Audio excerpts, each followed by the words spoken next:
Hey everyone, different style video today. This is a bit more of a freeform, off the top of my head type of content. I recently got the Bloomburrow Peace Offerings Group Hug Commander deck. And yeah, I just wanted to talk a little bit about Group Hug, what it is, the synergies, the style of play, the play style it involves, the strategy and things like that. So if you want to hear me ramble on about that, stick around. And if not, please go check out another video. Thank you. Right, so here we go. Let's jump into it. One thing I have just noticed, though, looking at this properly for the first time, just as I've come to open it, it just says includes collector's booster sample pack, and I'm pretty sure in the old ones it used to contain 2. This could still contain 2. I don't know for sure, but it was. I'm sure it said on the front. In fact, let's grab it off the shelf. Yeah, there we go. The Dungeons Dragons one contained 2 booster packs. Or 2 collector sample packs, I should say. But yeah, not major downside, but just something to be aware of. So yeah, let's crack it open and let's talk a little bit about Group Hug. So for those of you who don't know, this is the first Group Hug commander deck. Can I get into this in one, please? There we go. I'll actually get into them nicely so I can keep them on the shelf. More money, more problems. So yeah, what is Group Hug? Group Hug is a bit of a play style or a strategy, a way of playing Commander. It was not very popular when it first started, because back in the day, it was just less win cons, I guess. But yeah, the strategy in itself is very different to how it was before. Okay, so this is the deck box now. Oh, and this is the sample pack. Yeah, so it is just 1 sample pack. And then the deck box is a sideways loader. Okay. Very nice. Got Miss Bumblefly on the front. Sort of like the envelopes, I think they do. Is it the secret layers type stuff in? Oh, here we go. We have the deck in here. The deck is in the back. We have some tokens printed off the back of the cardboard, +1/+1 counters, flying, planeswalker token. Is that meant to be like a shield token? Yeah, and some dividers. Let's just put that to the side out of the way. I've got my sleeves ready to put this in, so if I ramble long enough, I'll start sleeving it. I guess I'll get the exciting bit done out of the way and open this up. So yeah, Group Hug, a playstyle strategy, workshop in the hopes of you giving your opponents resources that you'll then curry favour to be able to win the game later. Hope that your opponents will attack each other and do more damage to each other and like leave you alive. So if you're the last to survive, then hopefully you can sneak out the win. So yeah, it's a bit about Miss Bumbleflower, the deck, how it plays, I assume. Playing the deck, some advice. I will read that never. So there we go. Yeah, let's have a look at this. So we've got a Valley Quest Caller. Whenever 1 or more other rabbits, bats, birds, mice you control enter, scry 1. Other rabbits, bats, birds, mice you control get +1/+1. And we have Feather of Flight. Flash enchant creature. When it enters, draw a card. Enchant creature gets +1 and +0 and has flying. So yeah, there's the 2 random cards we got in. This is just an absolute waste. Could have been a voucher code that I could have given you guys, but unfortunately it's not. So yeah, Group Hug, it focuses really, I guess, more on playing the people than it does on the actual cards in the deck and the board state. How do I get into this? Is there a magic trick? Trick. Oh my god, you can tell I don't buy many products.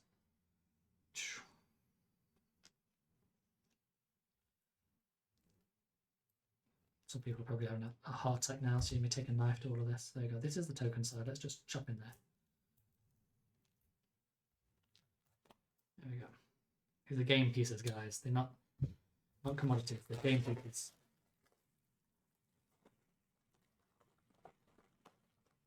Okay. So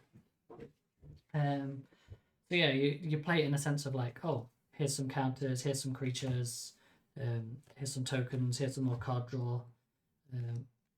Popular format, standard, really? we'll put that to the side.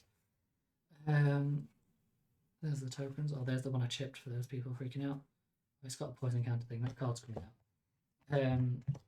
Yeah, so it works on like, okay, I'm going to give you cards, and then maybe you can deal with that.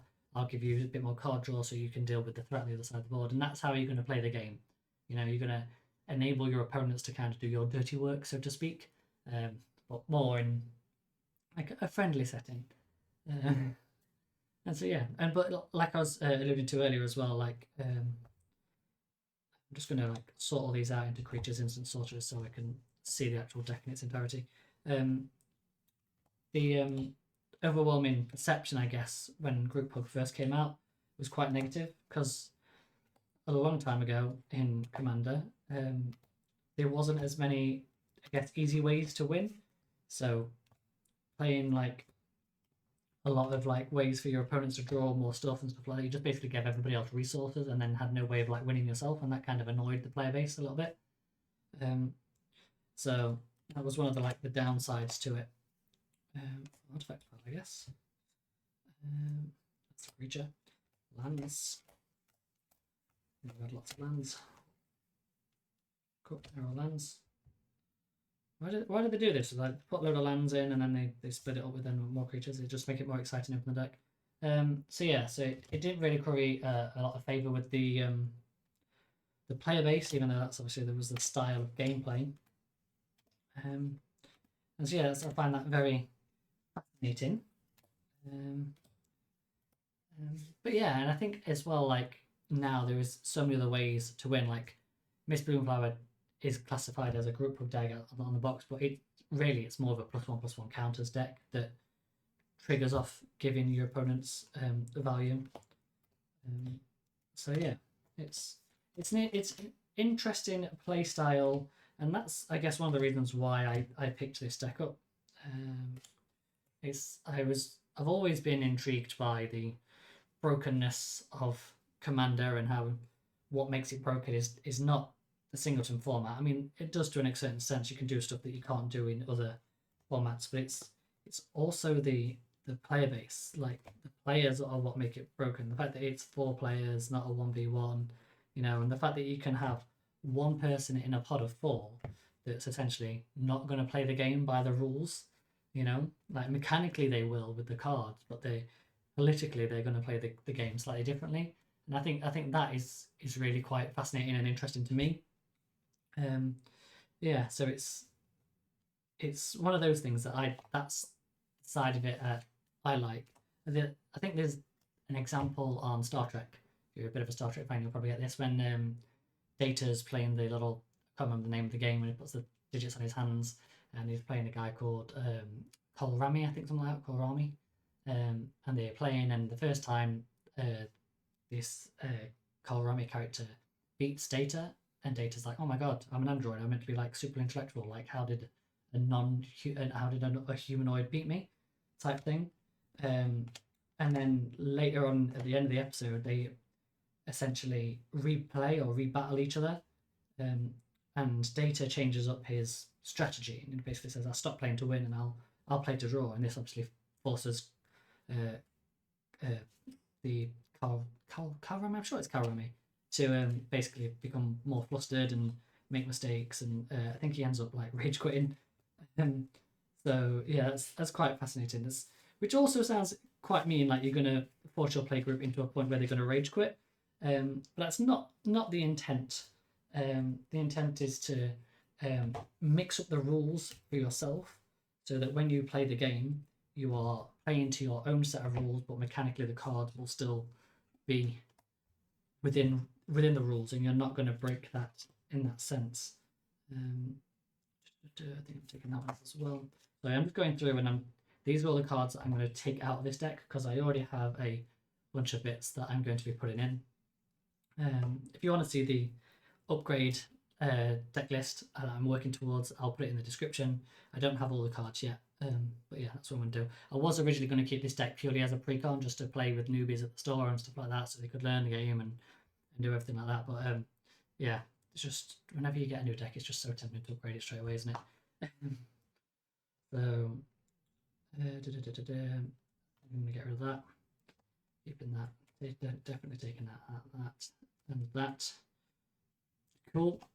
And so yeah, it's like that whole episode, I guess, in Star Trek is kind of a good way of highlighting what this playstyle is about in Commander. It's like you're going to play to your own rules, but still mechanically within the rules of the game. And I think that makes things really quite interesting. Mixes things up a little bit. Allows you to still, like say, play by the rules, but not let people.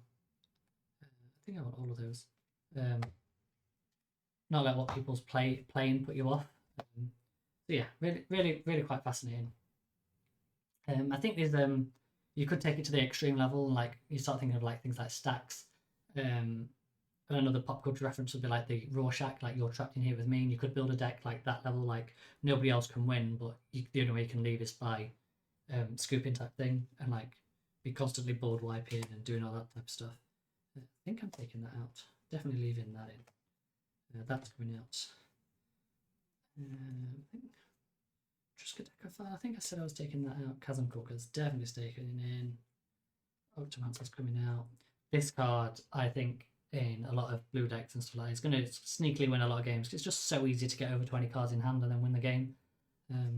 Psychosis Caller. This is one of the things that I think is quite funny about this deck. It's like a group hug deck, and then all of a sudden, whenever you draw a card, your opponent loses, going to lose life.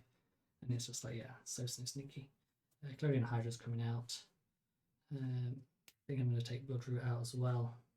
I'm taking this out as well because it gives people poison counters, obviously in the poison counter token, and it's just, I think as soon as people get poison, they're worried that you're going to play anything as simple as like a Karn's Bastion, and you're going to start proliferating, and giving out 10 poison damage to each player is a lot easier than killing them. I think that's about it. How many cards have I taken out there? 1, 2, 3, 4, 5, 6, 7, 8, 9, 10, 11, 12, 13, 14, 15, 16. There you go, that's it. Cool. Awesome stuff. Maybe I'm taking that one, maybe I'm not. It's like ramp, so maybe I keep it in. But yeah, that's it. That's what I like about this style. I mean, I've never played a group of decks, so that's what I like about it off the cuff. Quite soaring art. But yeah, and it's also game time. Like, I don't like long games, so if I can play something where I can give people more resources, give them more lands, more card draw, and then I can benefit off that, it might lead to a quicker game. Yeah, I might not win, but this is purely to play for fun, play as casual type thing. Let's get rid of those as well. They're not part of the deck anymore. So yeah, I think this is fascinating, and I don't think there's really much else to say really on this. It's just, it's a unique play style. I think when you're playing a game like this with group hug as well, you can't be the mouth at the table, like the face of the party in D&D type thing. You've got to be quiet, sitting at the back, just doing what you need to do, not drawing any attention to yourself, and like maybe just helping people out. Say, I'll help you dig for an answer, But then you've also got to remember, if you play like a load of card draw, empty your library, and then you go for like a Thassa's Oracle win, like that's also gonna annoy people. So the next time you pull out this deck to play group hug, they're gonna go, oh no, it's not a group hug, it's a Thassa's Oracle combo deck. It's one of the reasons why I've taken out the Driska Decaphile, because it's probably quite easy to get 13 cards in this deck, and if nobody sees that and doesn't remove it, then you can just win on the spot without anybody realizing. Same with Simic Ascendancy, put that out. But this takes time to tick up, so it's just like it also displays it as a threat, and you want to be non-threatening when you're playing group hug. You want to be sitting there saying, I'm just going to chill, give you guys resources, and if it comes to it at the end of the game, then maybe I'll try and go for a win. But for now, let's just all have fun. Which is like a super casual mindset, but then it's also you're going to be building it in a way to like capitalize off card draw. So this is why I'm adding these cards in, because we're giving more people card draw, so we want to make sure we can capitalize even further on that. Because Bumbleflower only really capitalizes off the card draw the second time you've cast a spell, so you've given out 2 cards before you can get 2 cards back, which is why you want to make sure you've got like a Landra, you've got some like Smuggler's Share. I've got to add some more ramping. I'm going to have Grelunch in here as well, because that's another group style commander. And then the way to keep everybody making sure they've got loads of big hands so they can cast all the stuff is to give all players no maximum hand size. That's why I've got Folio Fancies as well. So yeah, and then when I get more cards, there'll be a few more tricks to help capitalize off that. But I also think Vicious Talent as well. Solid cards. So yeah, I think I'm just gonna start sleeving up. I don't think there's really much else to say about the group hug. That's noisy, isn't it? I think this is fascinating. I think it's a nice commander, nice ability. Quite liking the foil and the artwork. This is so much better than having the big chunky promo fake card. It's like, what do you do with that? It's like you can't even use it. It's not even a playable card. So yeah, we'll see how this plays. Maybe I should leave all these in and just play it as the precon for the first couple of times and then just see how it plays out before I add all the other stuff. Probably would be a good idea, and I can get a better idea. I've already made my mind up in order not supposed to upgrade it, I guess. Who knows? But yeah, fast games, different way of playing, but still mechanically within the game of the rules. I think group hug could be quite fun. Maybe I'll do like a little short follow-up video of like what I actually think after I've played this a bunch. I might absolutely hate it, but who knows? See what happens. And yeah, I'm just gonna sit here sleeping up now, guys. So you've got better things to do with your life, so crack on. You know, if you're really bored, you can go watch one of my other videos. That'd really help. So appreciate it. Right, see you all in the next video, guys. Bye for now.